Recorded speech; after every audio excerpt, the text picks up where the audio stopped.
저 사람 꾀를 참 잘 내는 사람이다 하면 어떤 이미지의 사람이 떠오르나요? 저는 머리가 참 비상한 사람이구나 하면서 두 가지 정도의 이미지가 떠오르는데요. 번뜩이는 생각으로 일을 잘 해결해내는 사람이 떠오르는가 하면 교묘한 수로 요령을 부리려는 사람도 떠오르더라고요. 일을 잘 꾸며내거나 해결해내거나 하는 묘한 생각이나 수단을 나타내는 말, 꽤. 고전되어 전해진 우리 옛 이야기에는 위기의 상황에 번뜩이는 꾀를 내어 어려움을 극복해내거나 자신의 이익을 위해 남을 속이는 꾀를 내다 오히려 벌을 받는 이야기들이 많이 있지요. 지금 들려드릴 이야기도 자신의 불편함을 해결하기 위해 묘한 꾀를 낸 어느 양반의 이야기랍니다. 저는 이 이야기를 읽고 어떤 일은 번뜩이는 꾀를 내어 해결할 수 있는 일도 있지만 주위 사람들과 소통하며 함께 해결해 나가야 할 일도 있다는 걸 다시 한번 느꼈답니다. 적절한 때 적절한 방법으로 문제를 잘 해결해 나가는 그런 지혜로운 사람이 되고자 앞으로도 지혜와 교훈이 녹아있는 옛 이야기들 많이 들려드리겠습니다. 오늘 밤도 재미있게 들으시고 편안한 휴식 되세요. 제 꾀에 넘어간 양반. 옛날 어느 마을에 대장장이와 목수가 살고 있었어요. 둘은 이웃에 살면서 서로 가깝게 지냈답니다. 그런데 이웃이라고 해서 대장장이 집이랑 목수 집이 붙어 있었던 것은 아니에요. 두 집은 웬만큼 떨어져 있었는데 그 사이에 대나무 밭이 있었지요. 마음씨 착한 대장장이는 날마다 쇠를 두드리며 열심히 일했고 사람 좋은 목수도 매일매일 나무를 자르며 부지런히 일했답니다. 대장장이 집에서는 밤낮 요란한 소리가 그치지 않았어요.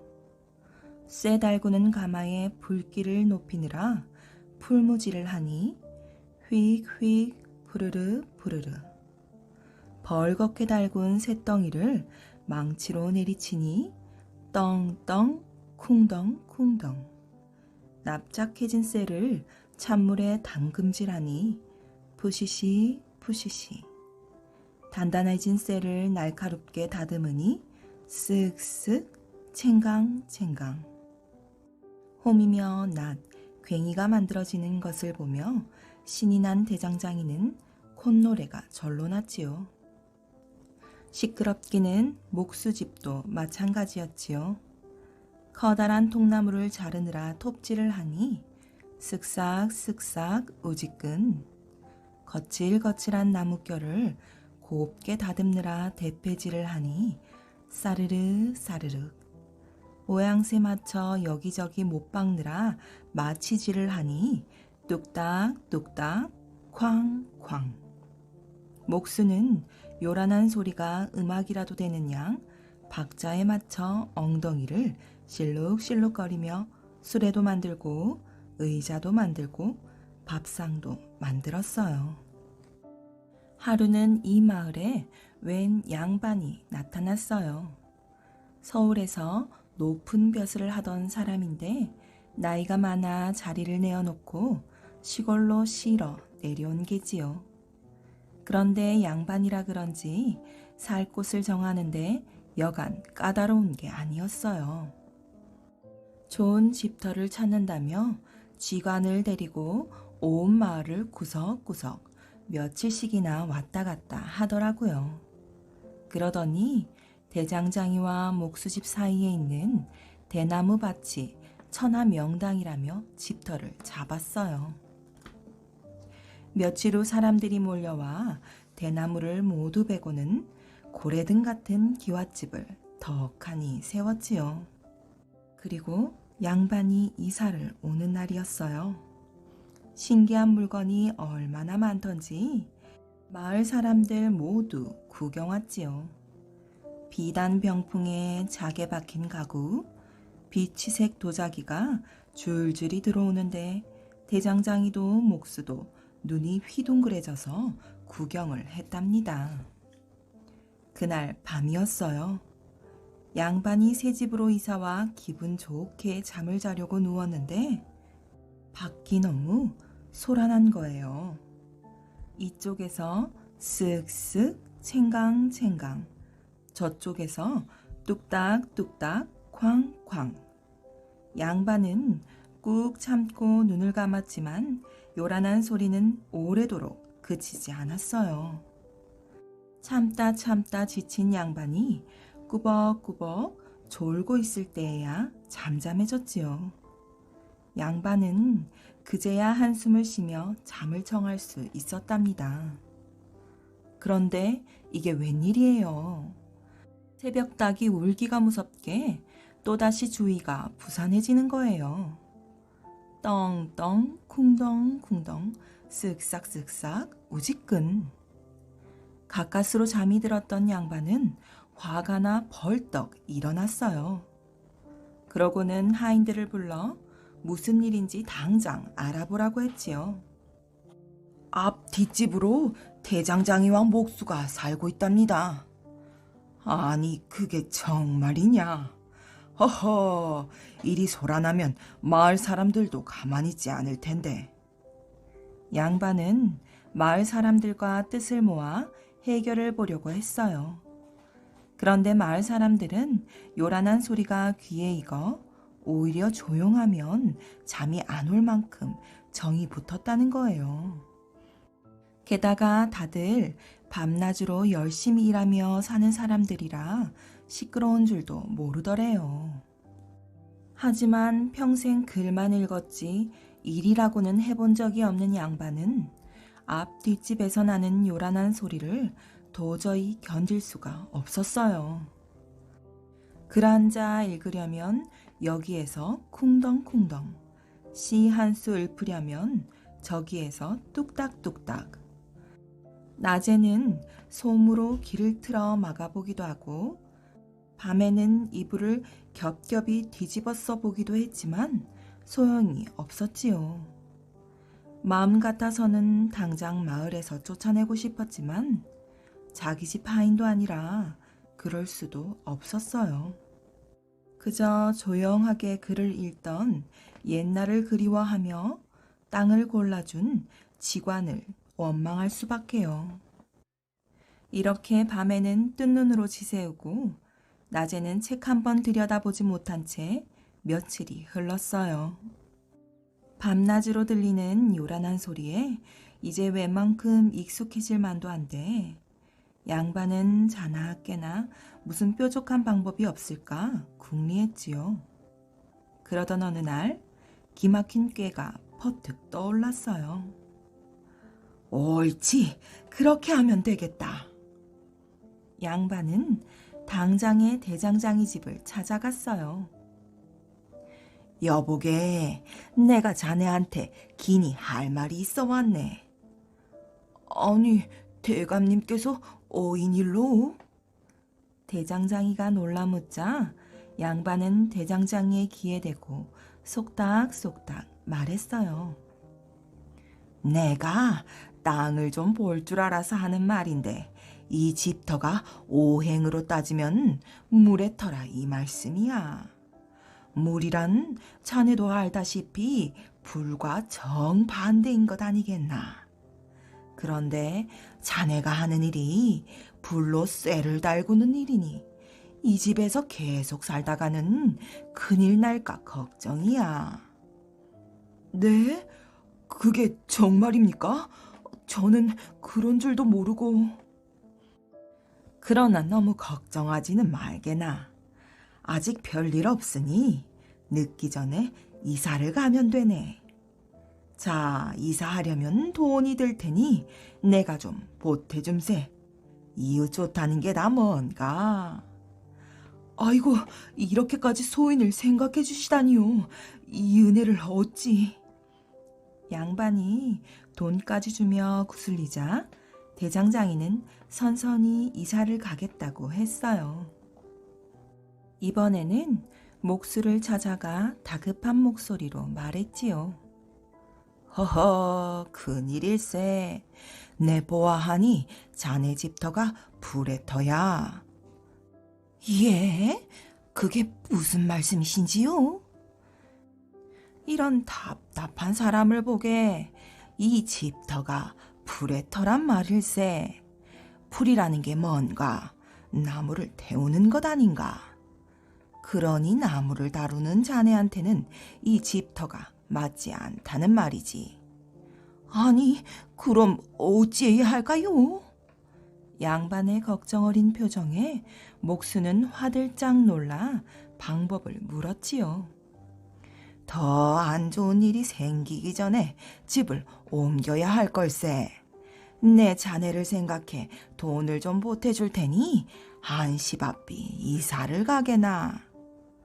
아이고, 소인이 무식해서 큰일을 당할 뻔했습니다요. 양반은 대장장이와 목수가 자기 말에 감쪽같이 넘어가자 싱글벙글 웃으며 집으로 돌아왔어요. 생각하면 할수록 절묘한 게일세. 나는 정말 똑똑하단 말이야. 양반은 흐뭇한 생각에 잠긴 채 두 다리 쭉 뻗고 앉아 있었지요.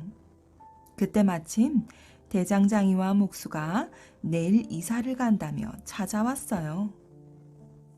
대감님 덕분에 큰 화를 입지 않고 무사히 집을 옮기게 되었습니다. 그러게 말입니다요. 뭘, 이웃으로서 당연히 해야 할 도리이지.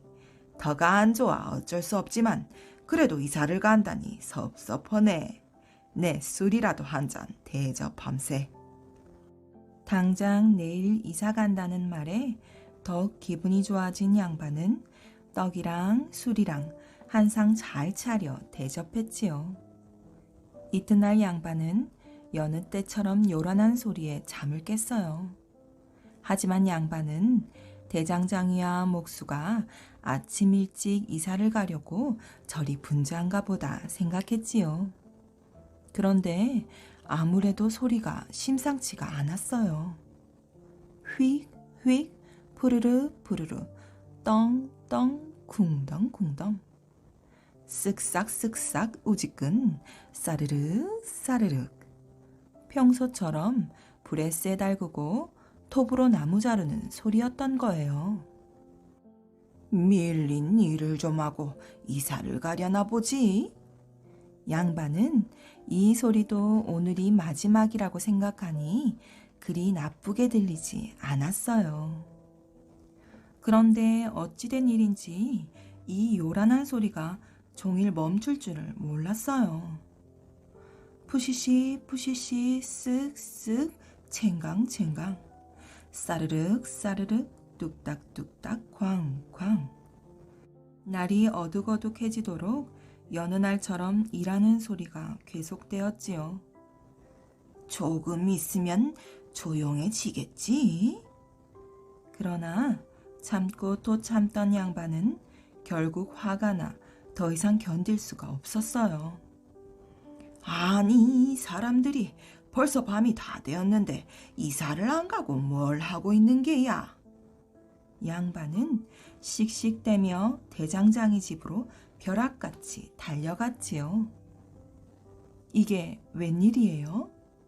분명 대장장이 집에 들어섰는데 대장장이는 보이지 않고 목수가 쓱싹쓱싹 톱질을 하고 있는 게 아니겠어요?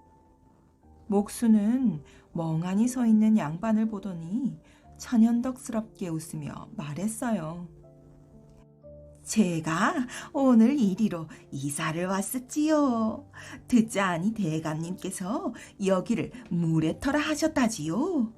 물은 나무를 키우니 저같이 나무를 다루는 목수에게 안성맞춤 아니겠습니까? 그렇지. 양반은 기가 막혔지만 자기가 한 말이니 뭐라고 대꾸하겠어요. 그저 입맛만 쩝쩝 다시며 슬쩍 뒤돌아 나올 수밖에요. 당황한 양반은 혹시나 하는 마음으로 전에 목수가 살던 집으로 가보았어요. 아니나 다를까 여기에는 목수 대신 대장장이가 쿵덩쿵덩 망치로 쇳덩이를 두드리고 있지 않겠어요?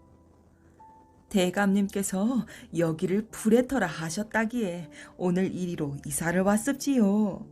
저같이 볼로 쇠를 달구는 대장장이에게는 불에 터야말로 최고 명당 아니겠습니까?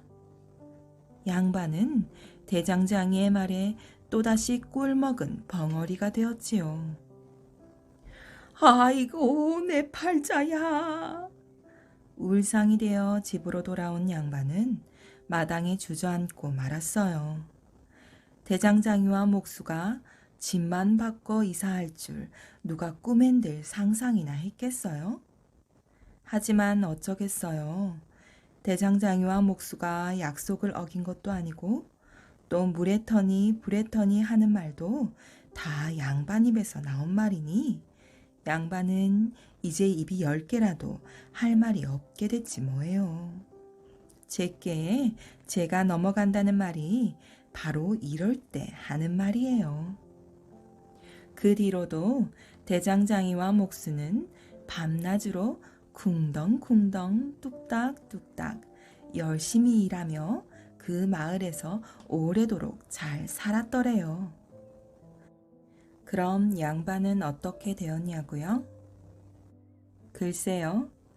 길을 틀어막고 살았는지 아니면 조용한 다른 마을로 이사를 갔는지 아무도 모른대요.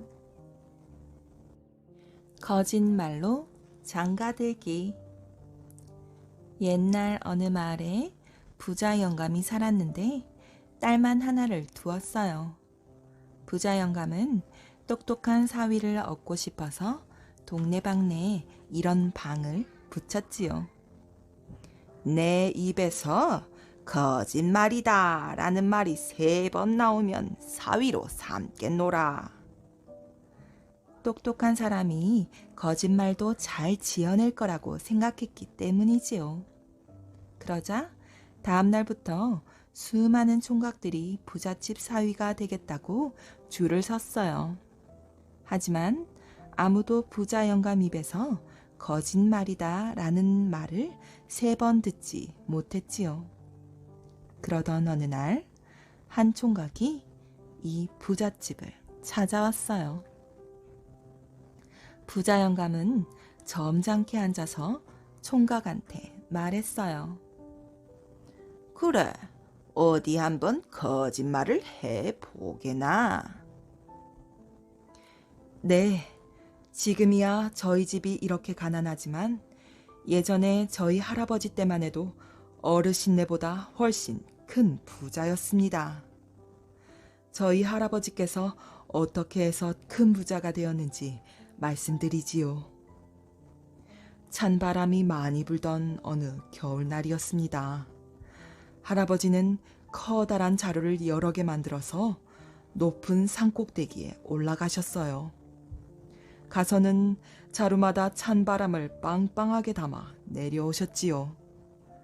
그러고 나서 이듬해 여름이 되었는데 그 여름이 어찌나 더웠던지 가만히 앉아만 있어도 땀이 줄줄 흐를 정도였답니다. 할아버지는 지난 겨울에 찬바람을 담아두었던 자루를 들고 나가 한 자루에 1000냥씩이나 받고 팔았지요. 그래서 금방 큰 부자가 되었답니다. 그러자 부자 영감이 말했어요. 이 사람아, 세상에 그런 거짓말이 어디 있는가? 하하, 그럼 이제 2번째 거짓말을 하겠습니다. 저희 아버지는 오리 잘 잡기로 소문났었는데 어떻게 오리를 잡았는지 아십니까? 먼저 오리 발이 들어갈 만한 올가미를 수백 개 만듭니다. 그걸 오리떼가 자주 내려앉는 들판에다가 쫙 뿌려놓고 올가미 끝을 두 손에 나누어 꼭 칩니다. 그러고 나서 숲을 뒤에 가만히 숨어 있으면 이 오리떼가 내려와서 그 올가미에 걸려들지요. 그때 벌떡 일어나서 호이 호이 하고 소리를 지릅니다. 그러면 깜짝 놀란 오리들이 죄다 퍼드덕거리며 하늘로 날아오르고 올가미 끈을 쥐고 있던 저희 아버지도 덩달아 하늘로 날아오르지요. 그렇게 한참을 날아다니다가 오리들이 힘이 다 빠지면 아무데고 내려앉습니다. 바로 그때 오리들을 모조리 잡아버리는 겁니다. 그러자 부자 영감이 말했어요. 이 애끼 이 사람아, 이 말도 안 되는 소리 그만두게. 그건 새빨간 거짓말일세. 하하하. 그럼 이제 세 번째 거짓말을 하겠습니다. 그래, 어디 한번 해보게나. 총각은 자기가 들고 온 보따리에서 웬 종이 한 장을 꺼내면서 말했어요. 사실은 아주 오래전에 저희 아버님과 부자 어르신께서 약속하신 게 있습니다. 양쪽 집안의 아들, 딸들을 결혼시키기로 말입니다.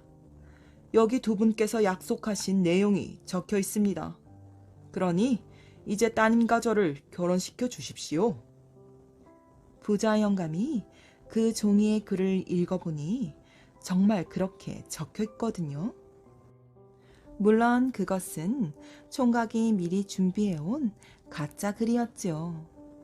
부자 영감은 속으로 생각했어요.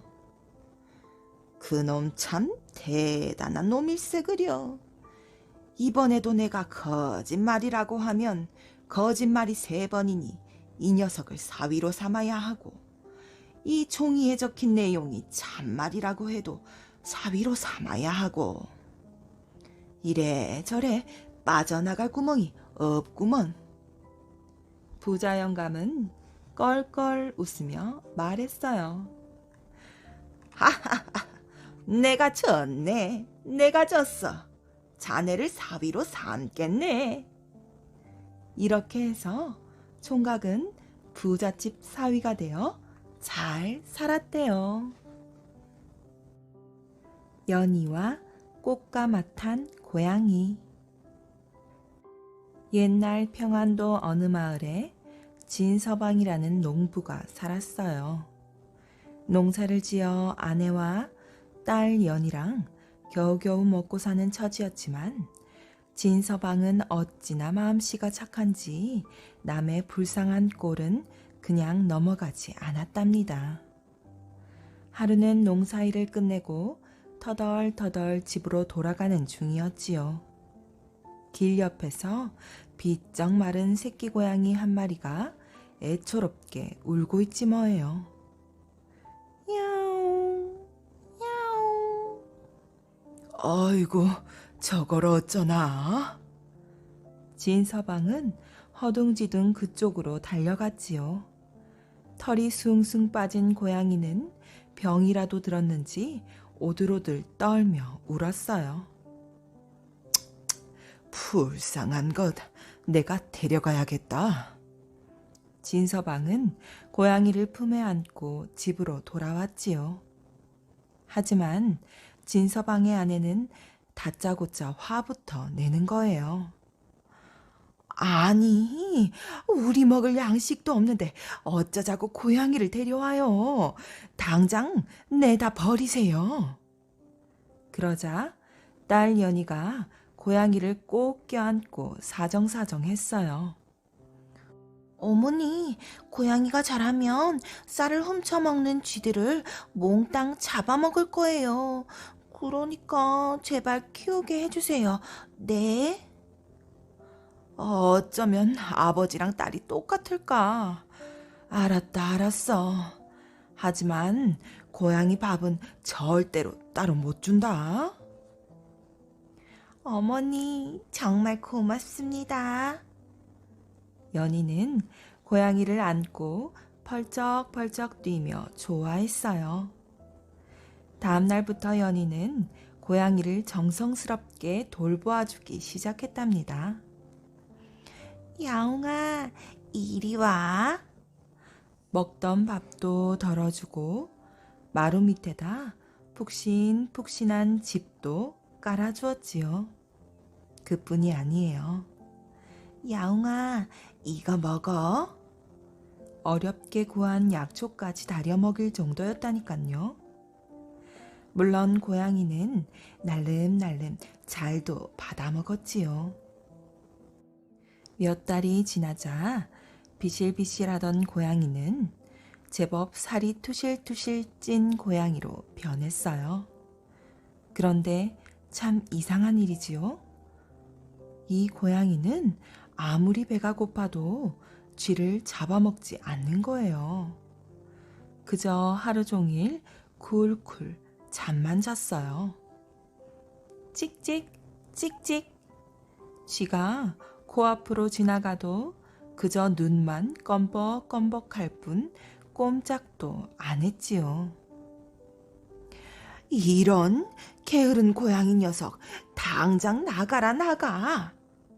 연희 어머니는 부지깽이를 휘두르며 고양이를 내쫓았지요. 하지만 쫓겨난 고양이는 그리 멀리 가지도 않았어요. 집 근처를 얼쩡얼쩡 하다가 날이 어두워지면 슬금슬금 연희 곁으로 돌아오곤 했다니까요. 보다 못한 연희도 물어보았어요. 야옹아, 너는 왜 쥐를 안 잡니? 우리 집은 가난해서 너에게 밥을 많이 줄 수 없단다. 야옹, 야옹. 고양이는 늘어지게 하품을 하더니 이내 다시 골아 떨어졌어요. 그러니 동네방네 멍청이 고양이라는 소문이 퍼질 수밖에요. 저런 멍청이 고양이 쯤이야. 처음에는 고양이를 겁내던 쥐들도 이제 연인의 집을 제 집처럼 마음대로 들락날락할 정도였어요. 세월이 흘러 연희도 제법 아리따운 처녀가 되었지요. 허허, 우리 연희가 이제 시집갈 나이가 되었구나. 진서방은 듬직하고 일 잘하기로 소문난 이웃마을 만보기를 사윗감으로 정했어요. 정말 잘 어울리는 한 쌍이야. 마을 사람들은 너도 나도 입을 모아 칭찬을 했지요. 훌륭한 사위를 얻게 되었으니 곳간에 쌀을 팔아서 연희 옷도 해주고 혼인잔치도 크게 벌여야겠다. 진서방은 설레는 마음으로 곳간 문을 열었어요. 그런데 이게 어찌된 일이야. 몇 년 동안 모아놓은 쌀이 온데간데 없고 디룩디룩 살찐 지들만 우글우글 하는 게 아니겠어요.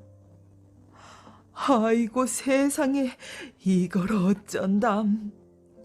진서방은 그만 그 자리에 털썩 주저앉고 말았지요. 우리 쌀이 다 어디로 갔나? 아이고.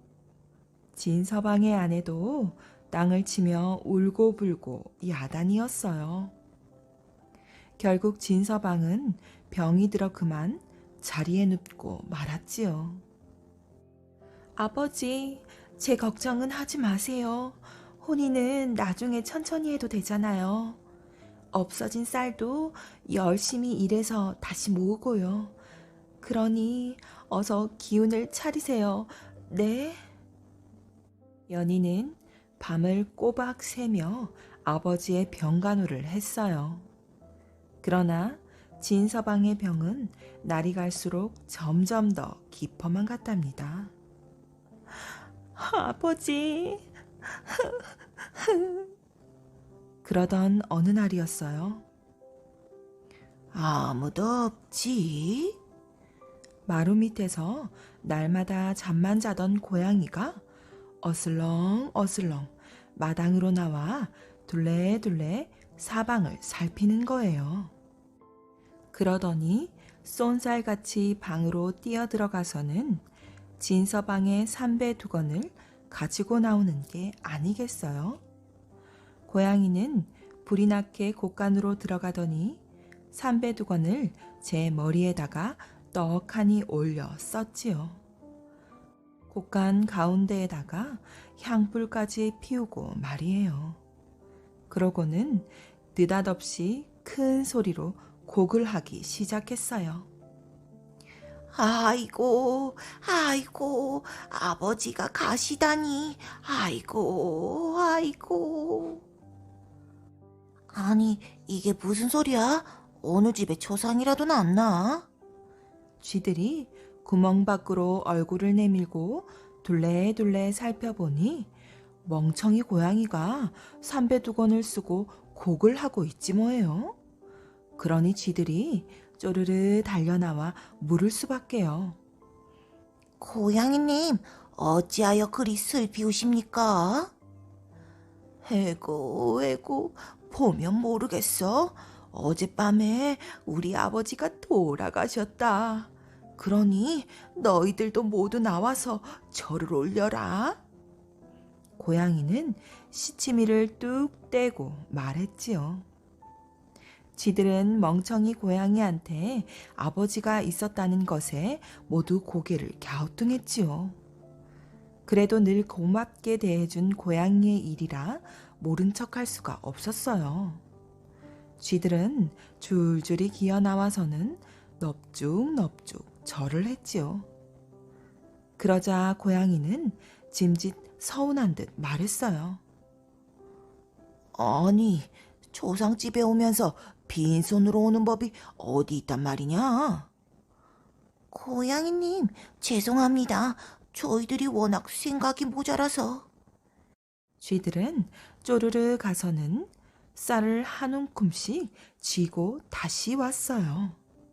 고양이는 애고애고 울면서도 열심히 부조쌀을 받았답니다. 멍청이 고양이의 소문은 순식간에 온 쥐들에게 퍼졌어요. 그렇다면 우리도 가만히 있을 수는 없지.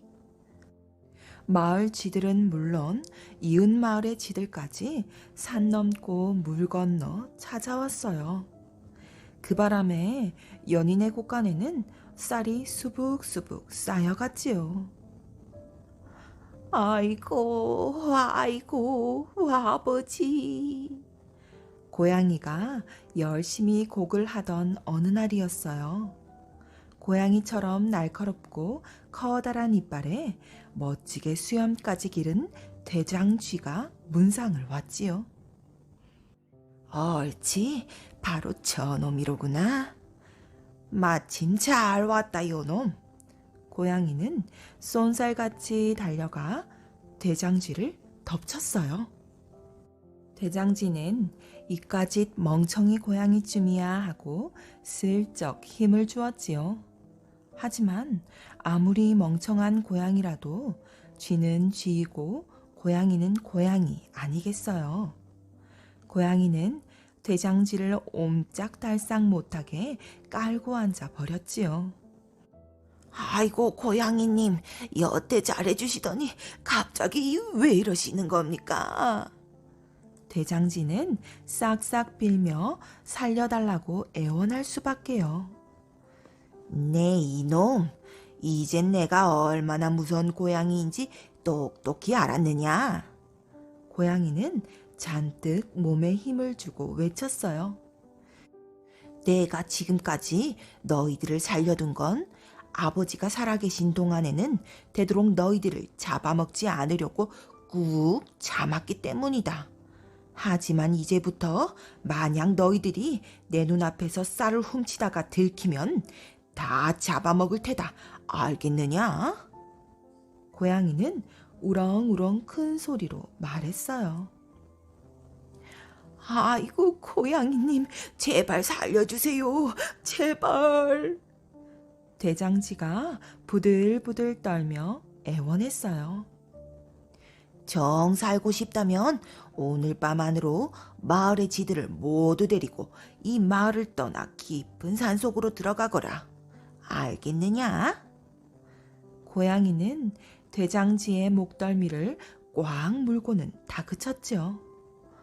고양이님, 이 살려만 주신다면 당장 떠나겠습니다. 돼장지는 다급하게 외쳤어요. 고양이는 그제야 슬그머니 돼장지를 풀어주었지요.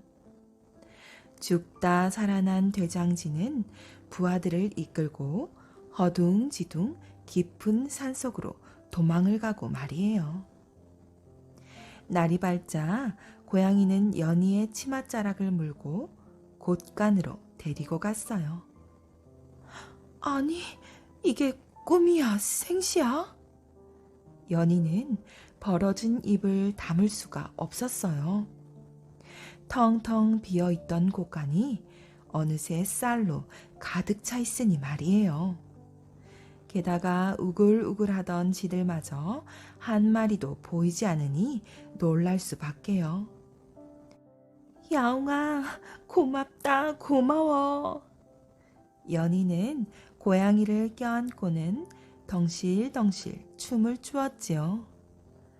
얼마 후 연희가 연지곤지 찍고 시집으로 가는 날이에요. 아들, 딸 낳고 잘 살아야 한다. 씻은 듯 병이 나은 진서방과 아내는 눈물을 글썽이며 말했어요. 그런데 연희의 꽃가마 뒤를 쫄래쫄래 뒤따라가는 조그마한 꽃가마 하나가 있지 뭐예요. 아니, 이게 누구야? 살그머니 가마문을 열어보던 사람들은 대굴대굴 구르며 웃었어요. 가마 안에는 색동 모자를 곱게 쓴 고양이가 꾸벅꾸벅 졸고 있었거든요. 혹부리 할아버지. 옛날 어느 마을에 한 할아버지가 살았는데 한쪽 볼에 커다란 혹이 달려 있었대요. 그래서 사람들은 혹부리 할아버지라고 불렀지요. 하루는 혹부리 할아버지가 산으로 나무를 하러 갔어요. 흥얼흥얼 콧노래를 부르며 한참 신나게 나무를 하고 있었지요. 그런데 갑자기 우르르 천둥 소리가 나더니 후두둑 비가 쏟아지기 시작했어요. 혹부리 할아버지는 비를 피할 데가 없나 이리저리 주위를 둘러보았는데 마침 빈집이 하나 보였어요. 할아버지는 빈집으로 얼른 뛰어들어갔어요. 오독하니 앉아서 비가 멈추길 기다리는데 어느새 날이 저물고 말았어요. 혹부리 할아버지는 무섭기도 하고 심심하기도 해서 노래를 부르기 시작했어요. 흥얼흥얼 시작했다가 점점 흥에 겨워 목청껏 큰 소리로 노래를 불렀지요. 한바탕 신나게 노래를 부르고 있는데 어디선가 도깨비들이 나타났어요. 할아버지 노랫소리가 참 듣기 좋아. 도깨비들은 할아버지한테 계속 노래를 불러달라고 했어요. 도깨비들은 노랫소리에 맞춰 빙글빙글 덩실덩실 춤을 추었어요. 혹부리 할아버지도 더욱 흥겹게 노래를 불렀지요. 도깨비들과 혹부리 할아버지는 밤이 새도록 노래하고 춤추며 신나게 놀았어요. 꽃기요. 쳤다구는 소리가 들려왔어요. 벌써 돌아갈 때가 되었네. 도깨비들은 춤추기를 멈추고 혹부리 할아버지에게 물었어요. 할아버지는 어쩜 그렇게 노래를 잘해? 혹시 그 볼에 붙은 게 노래주머니 아니야? 노래는 이 목에서 나오는 거지. 이건 그냥 혹이란다. 할아버지, 그러지 말고 그 노래 주머니 우리한테 주면 안 돼? 이건 노래 주머니가 아니라 그 혹이라니까. 그리고 주고 싶어도 이걸 어찌 떼누? 우리가 아프지 않게 뗄 수 있어. 정말이냐? 정말이지. 그럼 한번 떼어봐라. 그러자 도깨비들이 순식간에 혹을 떼더니 고맙다며 도깨비 방망이 하나를 주고 사라졌어요. 혹부리 할아버지는 얼른 볼을 만져보았어요. 정말로 혹은 깨끗이 사라지고 없었어요. 할아버지는 혹도 떼고 도깨비 방망이도 얻어 덩실덩실 춤을 추며 마을로 내려왔지요. 혹부리 할아버지의 옆집에는 또 다른 혹부리 할아버지가 살고 있었어요. 하루는 옆집 혹부리 할아버지가 찾아와 어떻게 혹도 떼고 도깨비 방망이도 얻었는지 물었어요.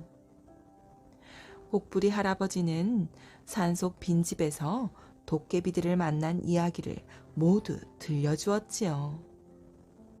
나도 이 도깨비들을 만나 혹도 떼고 도깨비 방망이도 얻어야지. 옆집 혹부리 할아버지도 산으로 갔어요. 옆집 혹부리 할아버지는 건성건성 나무를 하는 척 하면서 빈집을 찾아갔어요. 그러고는 날이 저물기만을 기다렸지요.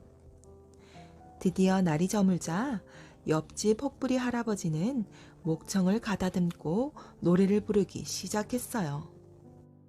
한 곡 부르고 크흠 기침 한번 하고 두 곡 부르고 크흠 기침 한번 하고 이제 나오나 저제 나오나 도깨비들을 기다리며 목청이 터져라 노래를 불렀지요.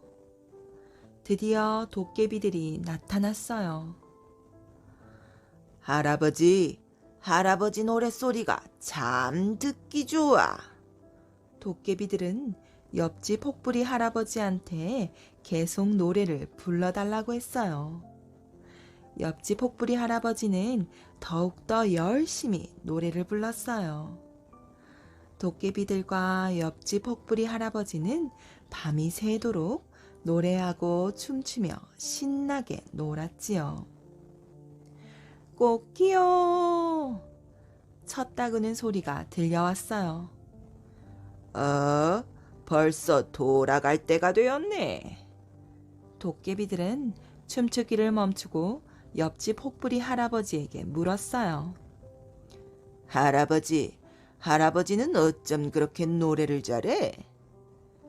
옆집 혹부리 할아버지는 얼른 대답했어요. 이 혹이 바로 노래 주머니란다. 내 노래는 이 혹에서 나오지.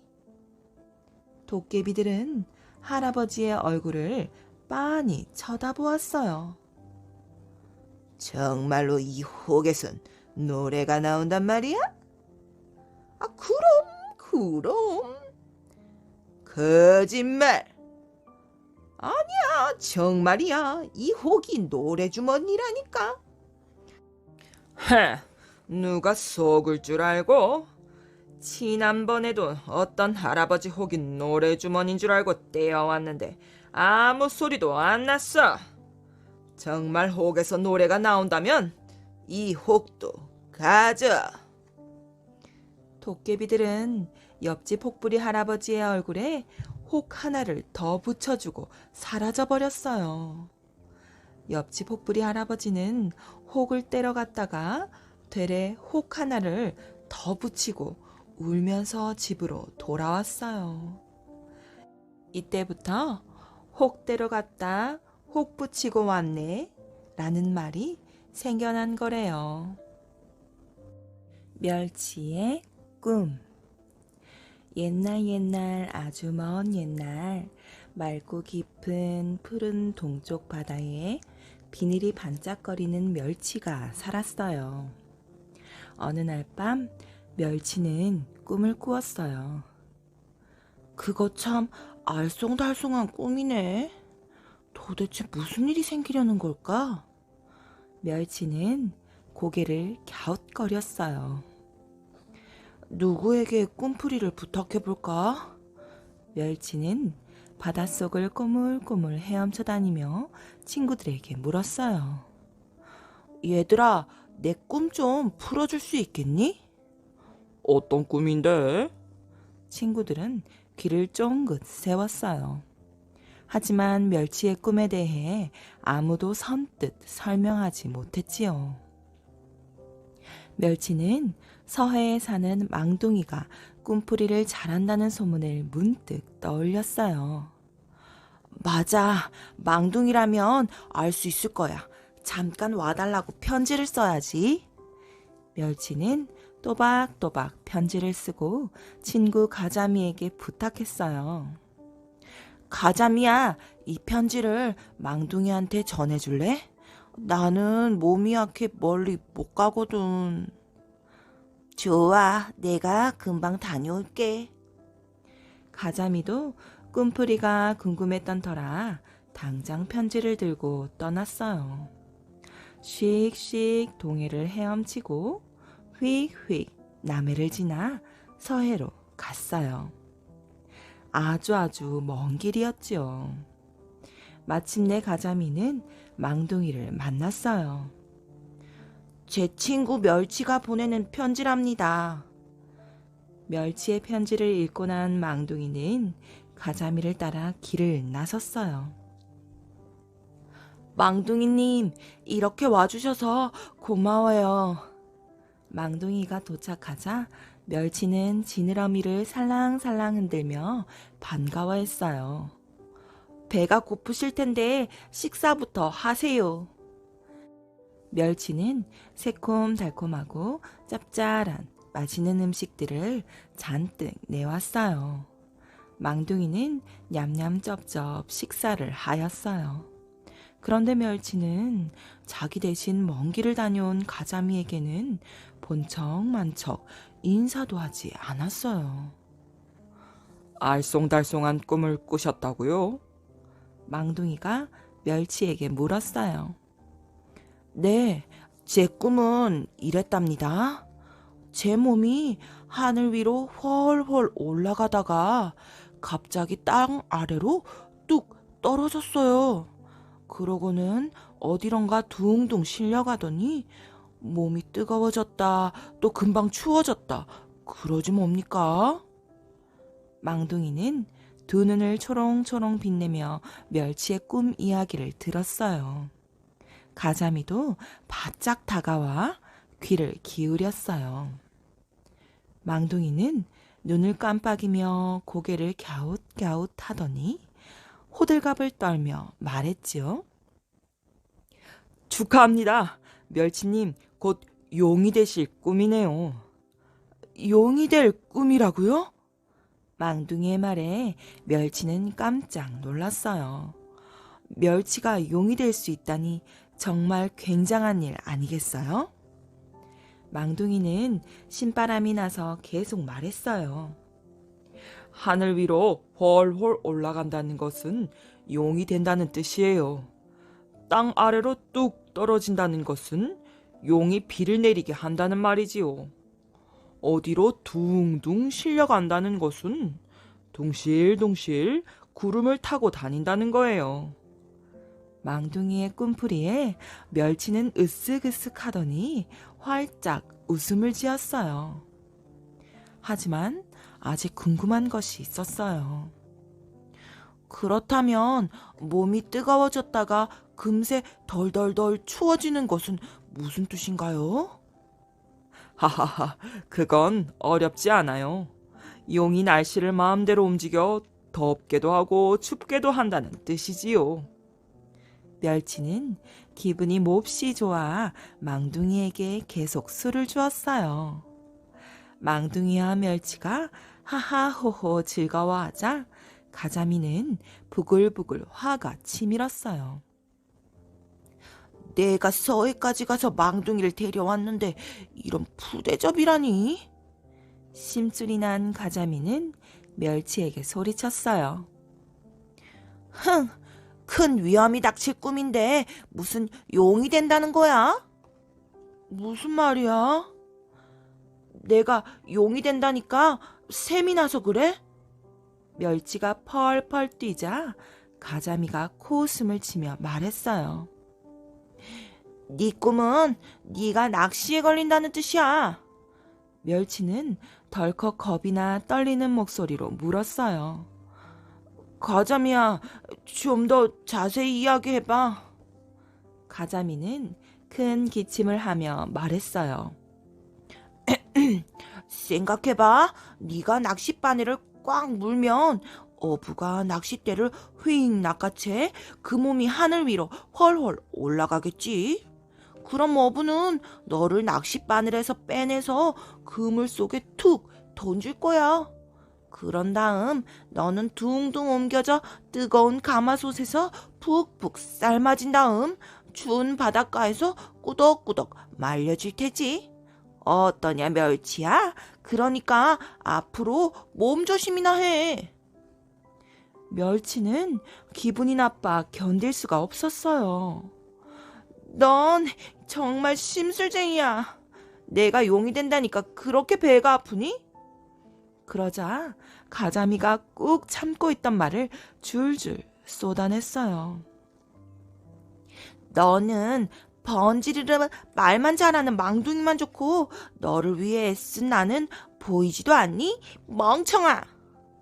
뭐야? 멍청이라고?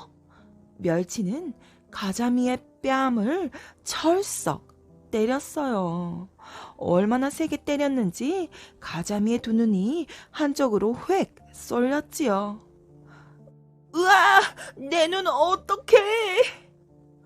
아이고 무서워라.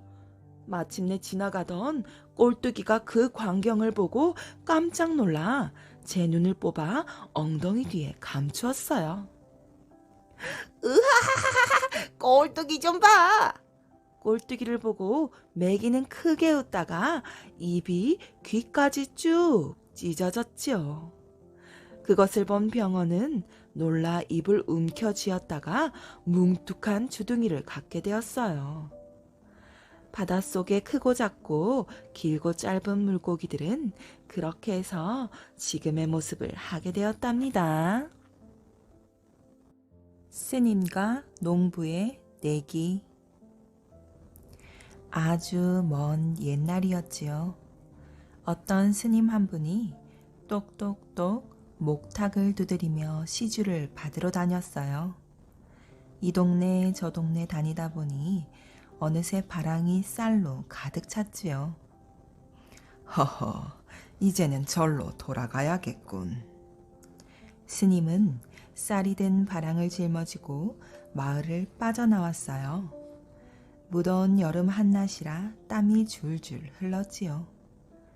한참을 가고 있는데 작은 언덕이 보였어요.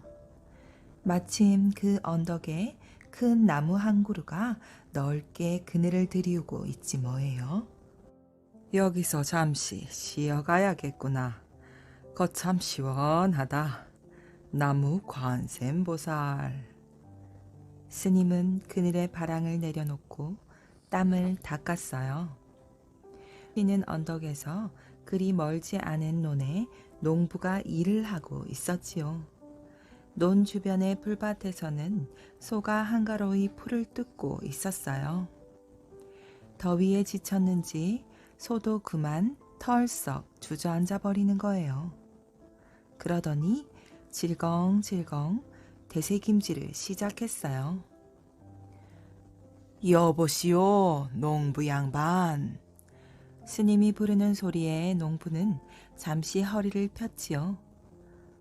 나를 불렀소? 왜 그러시오? 허허허, 더운데 여기 나와 좀 쉬었다 하시지요. 풀을 뜯던 소마저 앉아 쉬지 않소. 농부는 일손을 멈추고 스님이 쉬고 있는 나무 그늘로 왔어요. 스님과 농부는 나란히 앉아 바짝 말라가고 있는 들판을 바라보았지요. 곡식이 무럭무럭 자랄 때인데 비가 오지 않아서 큰일이군요. 날이 이렇게 가물어서야 온. 농부가 걱정스러운 눈길로 들판을 바라보며 말했어요.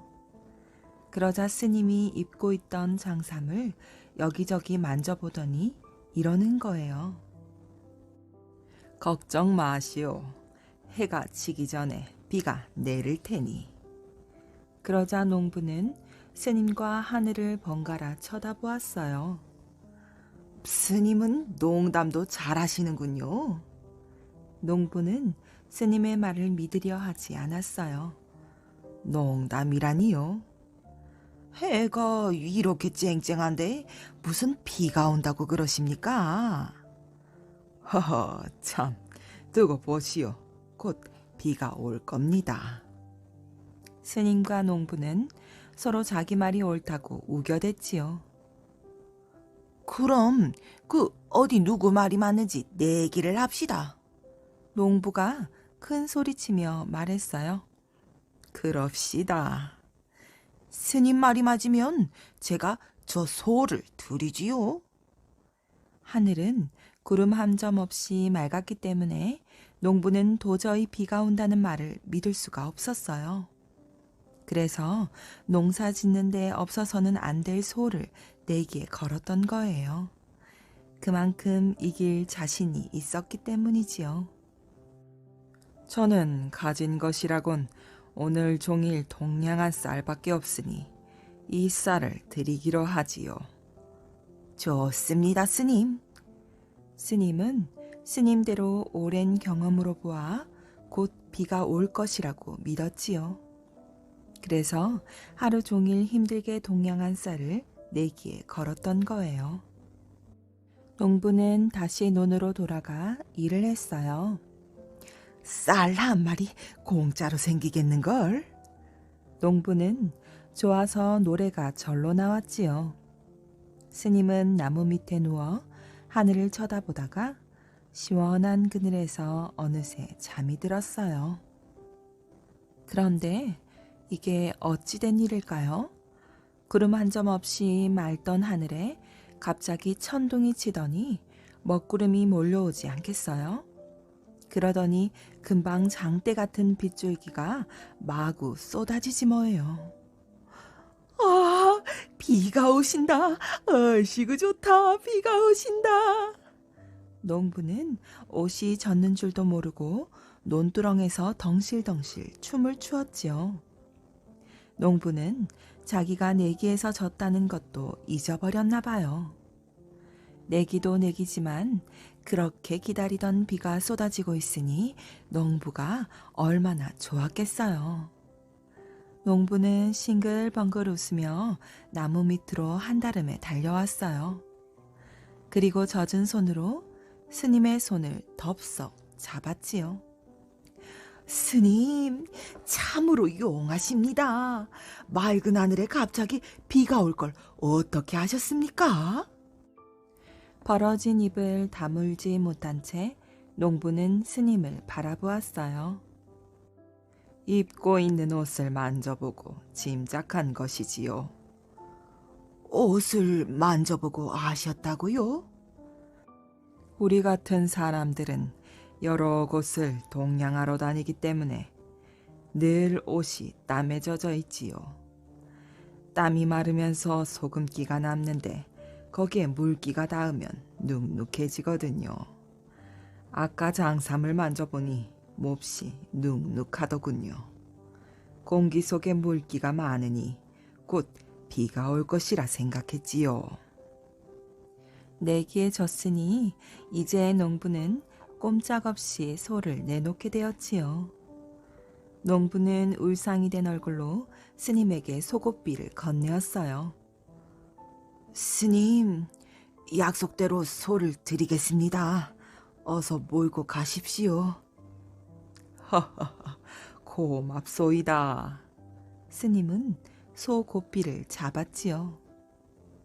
어느새 빗줄기도 뜩 그치고 하늘은 거짓말처럼 다시 새파랗게 맑아졌어요. 소를 잃은 농부는 몹시 서운한 마음으로 돌아섰지요. 그때 스님이 농부의 손을 잡으며 말했어요. 이 소를 도로 드리겠소. 아니, 소를 도로 주시다니요? 우리야 소가 아무 쓸모 없지만 농부님들에게는 소보다 더 큰 재산이 어디 있겠소. 도로 드릴 터이니 올해 농사를 잘 지으시오. 스님, 고맙습니다. 스님은 웃는 얼굴로 농부를 바라보다 바랑을 지고 훌쩍 떠났어요. 이런 일이 있은 뒤부터 여름날에 갑자기 쏟아지다 뚝 그치는 비를 소내기라고 했대요. 소를 걸고 내기를 했다고 해서 말이지요. 그 후 오랜 세월이 흐르면서 소내기는 소나기라고 부르게 되었답니다. 팔자 좋은 임금님. 옛날에 팔자 좋은 임금님이 살았대요. 세상에서 이 임금님보다 팔자 좋은 사람은 아마 없었을 거예요. 나라에도 집안에도 골칫거리라고는 눈곱만큼도 일어나지 않았거든요. 이렇게 살다 보니 임금님은 몹시 심심할 수밖에요. 뭐 신나고 재미난 일이 없을까? 임금님은 늘 이런 궁리만 했지요. 그러던 어느 날 한 신하가 와서 소곤거렸어요. 임금님과 나이도 같고 생일도 같고 태어난 시간도 같고 얼굴도 똑같은 노인이 살고 있답니다. 임금님은 귀가 번쩍 뜨였지요. 뭐라, 그게 사실이더냐? 그 노인을 당장 불러들여라. 노인은 영문도 모른 채 으리으리한 궁궐에 도착했지요. 임금님은 노인을 보자마자 화들짝 놀라고 말았어요. 노인도 임금님을 보자 눈이 쟁반만해졌지요. 임금님과 노인은 할 말을 잃은 채 서로를 멍하니 바라보고만 있었어요. 그러다 잠시 후 임금님이 입을 열었지요. 과연 나와 똑같이 생겼구나. 임금님은 노인에게 궁금한 것을 이것저것 물었어요. 너와 나는 한날 한시에 태어났다. 나는 이 나라에서 가장 높은 임금인데 넌 무슨 일을 하느냐? 노인은 머리를 조아리며 말했어요. 예, 저는 벌을 쳐서 먹고 살고 있습니다. 그래, 별을 몇 통이나 치느냐? 360통입니다. 노인의 말을 들은 임금님은 머리를 갸우뚱 했어요. 나는 360개의 고을을 다스리니 하루에 한 고을을 다스리는 셈이지. 그런데 한 고을을 다스리는 일이 여간 신경 쓰이는 일이 아니란 말이야. 하지만 저 노인은 하루에 한 통만 벌을 치면 돼. 그럼 저 노인이 나보다 팔자가 더 좋은 것 아니야? 임금님은 생각하면 할수록 부글부글 화가 났어요. 어떻게 하면 저 노인을 골탕 먹일 수 있을까? 임금님은 자기보다 팔자가 좋아 보이는 노인이 몹시 얄미웠어요. 옳지, 좋은 수가 있다. 갑자기 나쁜 꾀가 임금님 머리에서 뭉게뭉게 피어올랐지요. 임금님은 번쩍번쩍 빛나는 금반지를 노인에게 주며 말했어요. 내 특별히 너에게 이 금반지를 줄 것이다. 앞으로 궁궐로 들어오라고 할 때마다 이 반지를 꼭 끼고 오도록 해라. 알겠느냐?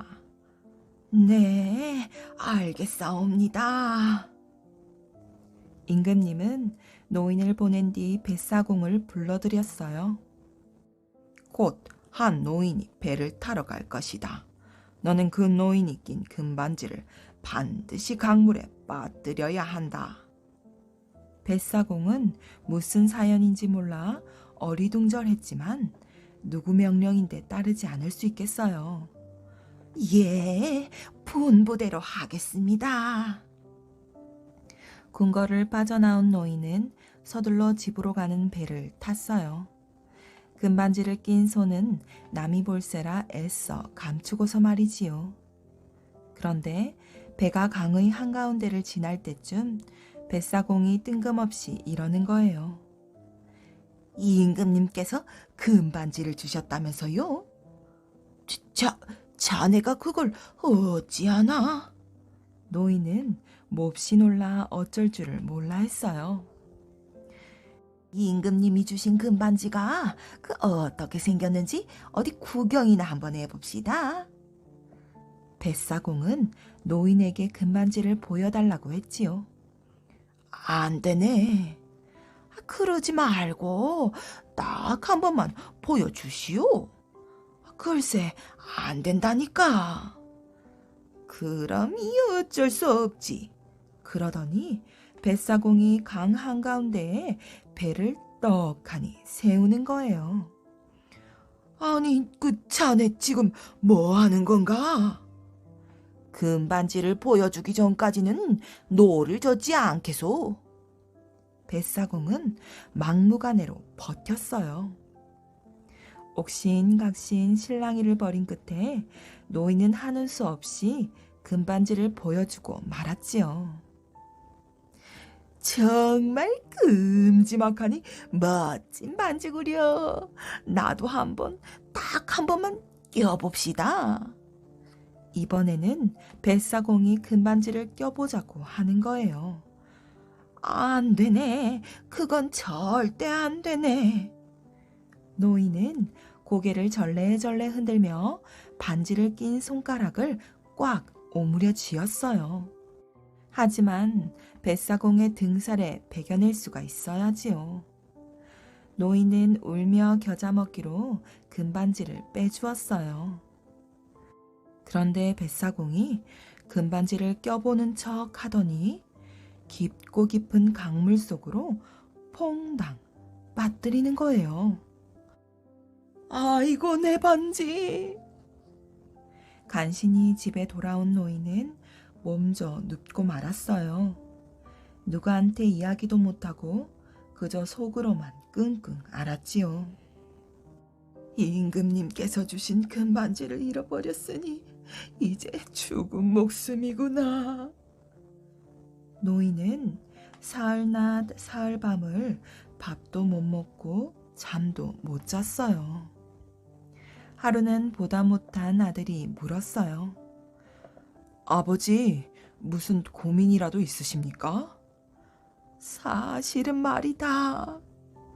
노인은 임금님에게 금반지를 받았다가 잃어버리게 된 사연을 모두 털어놓았지요. 하지만 아들은 금반지 찾는 일은 둘째치고 아버지부터 살려야 했어요. 그래서 서둘러 장에 갔지요. 마침 펄쩍펄쩍 뛰는 잉어 한 마리가 눈에 들어오는 거예요. 잉어 매운탕을 끓여드리자.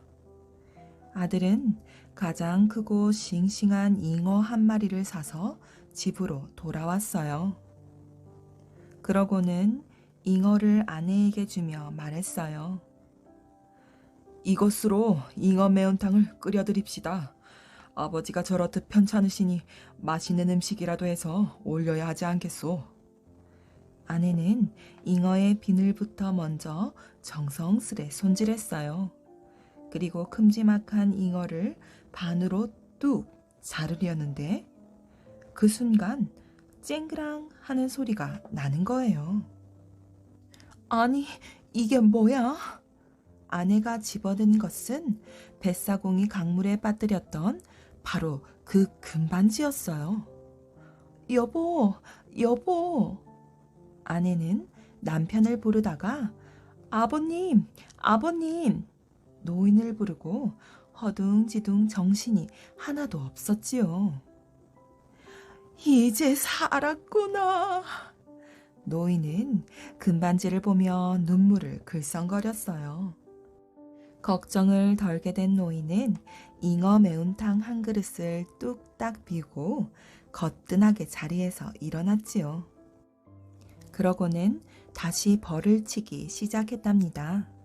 임금님이 주신 금반지를 꼭 끼고 말이에요. 세월이 흐르고 흘러 여러 해가 지났어요. 세상에서 가장 팔자 좋은 임금님이 또 몹시 심심해졌지요. 임금님은 뭔가 재미나는 일이 없을까 궁리궁리하다가 문득 옛날에 금반지를 준 노인이 생각났어요. 옳지, 그 노인을 불러들여야겠군. 그동안 마음고생을 좀 했겠지. 임금님은 노인을 급히 불러들이라고 명령했어요. 자, 어서 내가 준 금반지를 내놓아 보아라. 만약 금반지가 없으면 가만두지 않겠다. 임금님은 마치 고양이가 쥐를 어르듯 큰 소리를 땅땅 쳤지요. 여기 있습니다. 노인은 자신 있게 반지를 낀 손을 내밀었어요. 순간 어안이 벙벙해진 임금님은 아무 말도 못했지요. 반지가 없어야 하는데 분명 자신이 준 반지를 끼고 있으니 말이에요. 임금님은 하는 수 없이 노인을 그냥 돌려보냈어요.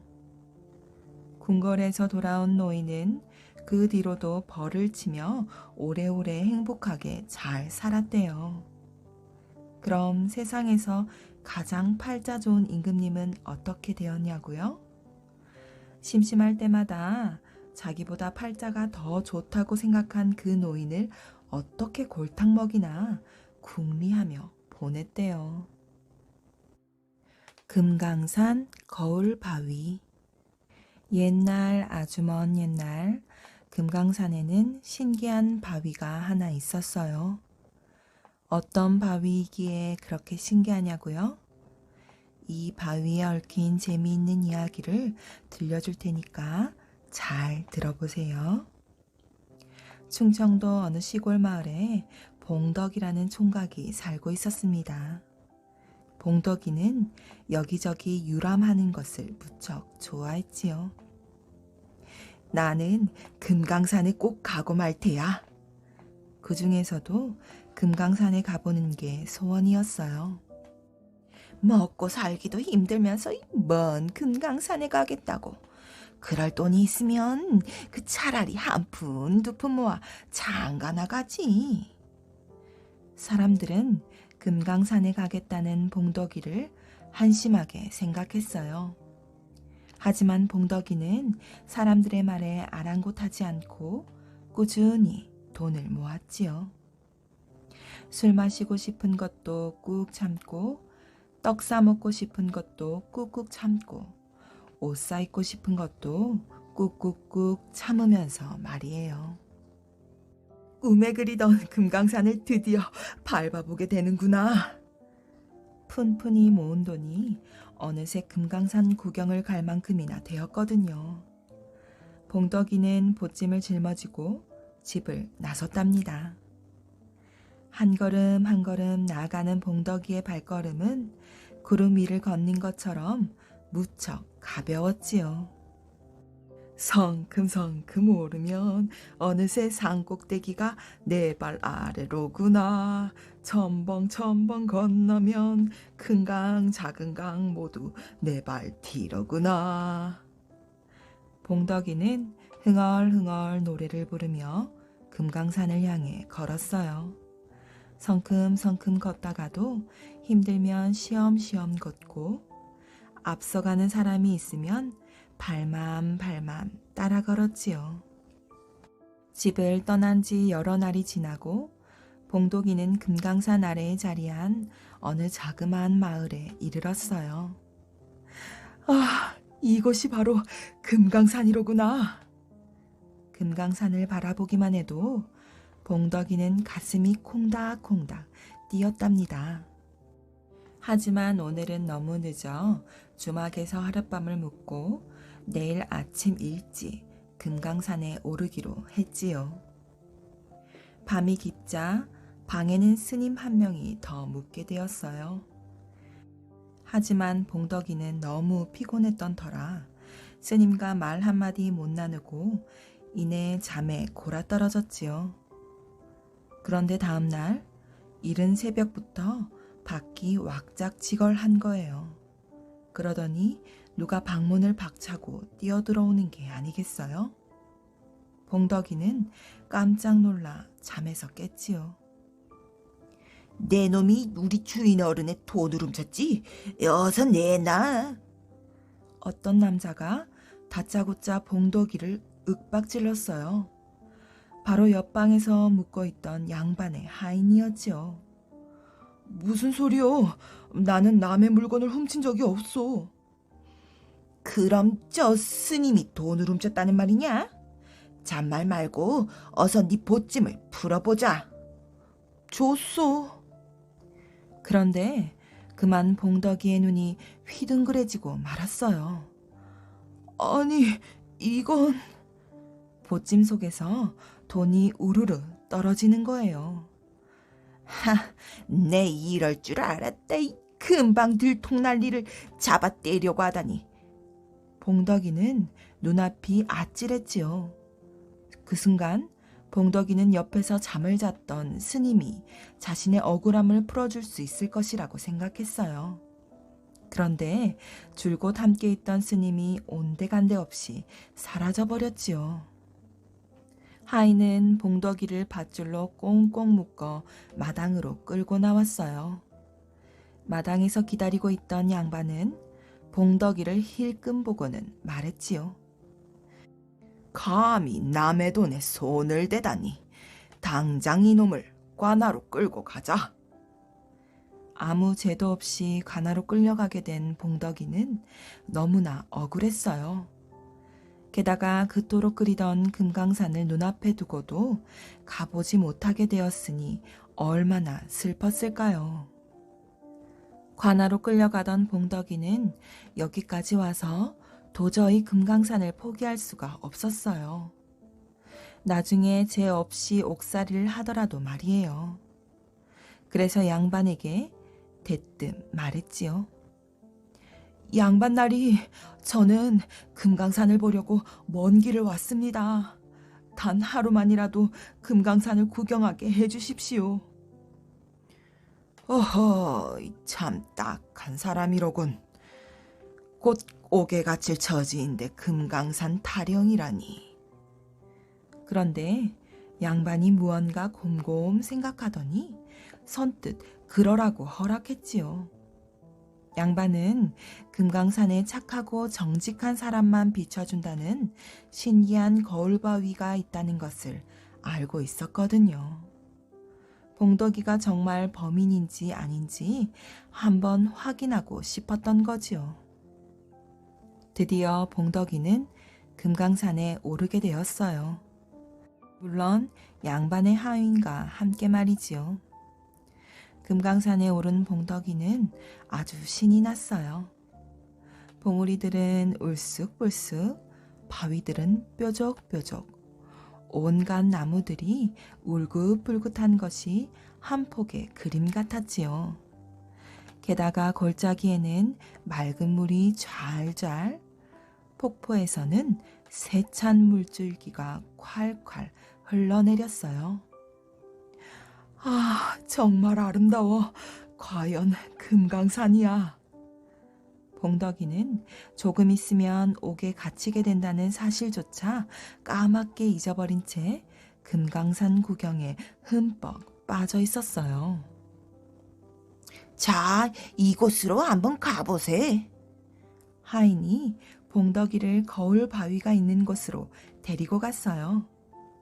거울 바위 앞에 선 봉덕이는 그만 입이 딱 벌어지고 말았지요.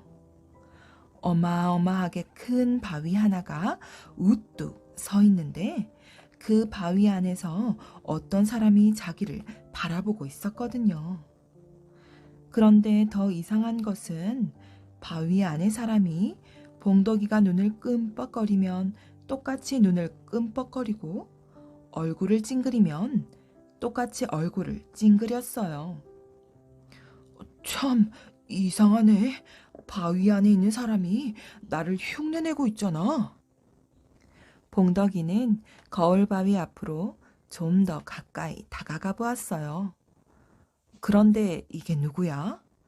바위 안에 있는 사람은 틀림없이 봉덕이 자신이었어요. 세상에 이렇게 신기한 바위가 있다니. 봉덕이는 자신의 모습을 비춰주는 바위가 너무나 신기한 듯 들여다보고 또 들여다보았어요. 이 모습을 옆에서 지켜보던 하인은 속으로 생각했지요.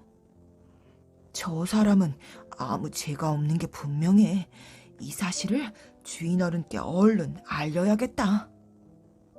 바로 그때 저 멀리서 한 스님이 거울 바위 앞으로 타박타박 걸어오고 있었어요. 자세히 보니 어젯밤 주막에서 함께 묵었던 스님이었지요. 아, 스님! 봉덕이는 반갑게 아는 척을 했어요. 스님이 자신의 억울한 누명을 벗겨줄지도 모른다는 생각이 들었거든요. 그런데 스님은 딴청을 부리며 혼잣말로 중얼거렸어요. 바위가 참 크기도 하구나. 크기만 할 뿐인가요? 거울처럼 사람의 모습도 비춰준다니까요. 봉덕이는 마냥 신기한 듯 말했지요. 스님은 혹시나 하는 생각에 거울 바위 앞으로 다가가 보았어요. 그런데 아무리 눈을 씻고 봐도 바위에 스님의 모습은 보이지 않았어요. 나를 놀리는 거요? 어떻게 바위에 사람의 모습이 비친다는 말이요? 스님이 투덜투덜 말했어요. 그럴 리가 없는데. 옆에서 지켜보고 있던 하인이 고개를 갸우뚱 하면서 스님 옆으로 다가가 보았지요. 그런데 정말 스님의 모습이 거울 바위에 비치지 않는 거예요. 분명 자신의 모습도 거울 바위에 비치고 있는데 말이에요. 그 순간 하인이 밧줄을 꺼내 들었어요. 이제 나를 관아로 끌고 가려나 보군. 봉덕이는 금강산 구경을 다 했으니 자신을 관아로 끌고 갈 것이라고 생각했지요. 그런데 뜻밖에도 하인이 스님을 밧줄로 꽁꽁 묶는 게 아니겠어요? 스님이 나에게 이게 무슨 짓이냐? 스님은 바둥바둥 발버둥을 치며 소리쳤어요. 무슨 일인지 알 수 없어서 봉덕이는 두 눈을 동그랗게 뜨고 멀뚱멀뚱 바라보기만 했지요. 네가 스님이라고? 누구를 속이려고 들어? 하인이 스님에게 호통을 쳤어요. 그러자 스님이 순간 멈칫하는 거예요. 이 바위가 어떤 바위인 줄 아느냐? 착하고 정직한 사람만 비춰주는 거울 바위란 말이다. 그러니 검은 속마음을 가지고 있는 네가 거울 바위에 비칠 리가 없지. 스님은 그만 고개를 떨어뜨리고 모든 사실을 털어놓았어요. 알고 보니 그 스님은 스님이 아니라 도둑이었어요. 도둑이 스님처럼 꾸미고 나쁜 짓을 하고 다닌 거였지요. 양반의 돈도 그 가짜 스님이 훔쳤다가 봉덕이의 보찜에 넣어두었던 거래요. 물론 아침 일찍 봉덕이의 보찜까지 들고 달아날 생각이었겠지요. 하지만 일이 자기 뜻대로 되면 얼마나 좋겠어요. 결국 거울 바위 때문에 모든 것이 들통나고 말았지요. 이후 거울 바위를 보려고 금강산을 찾는 사람들이 더욱 많아졌대요.